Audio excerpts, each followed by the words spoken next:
Здравейте! Днес ще ви покажа как да създадете анализ.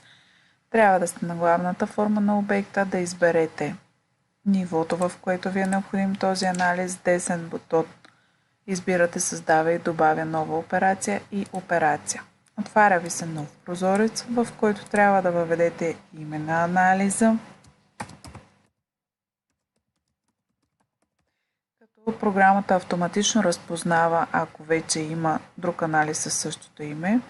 От характеристики можете да зададете мерна единица от падащото меню или ако няма необходимата ви мерна единица, да добавите нова.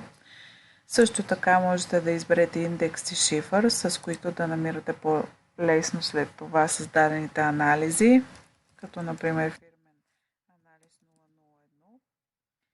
И след това от разходи, норми и калкулация поединично от тези номенклатури да добавите необходимите ви неща.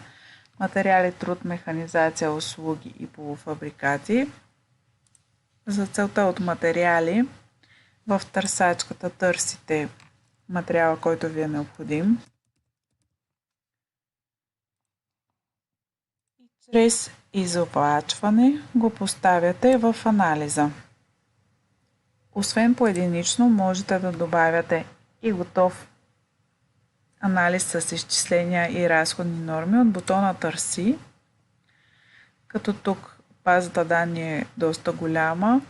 Можете да прегледате анализите, които има налични, чрез бутона с ученцето. Ако това, което има тук, отговаря на вашите нужди, с бутона плюс добавяте в анализа и след това можете да промените, ако нещо ви е необходимо, като цена, коефициент, разходна норма, и да приключите вашия анализ с бутона Приема. Вече в вашия обект има един създаден анализ в ниво ВИК, външни връзки. С два пъти кликване върху него можете да го отворите и да го разгледате.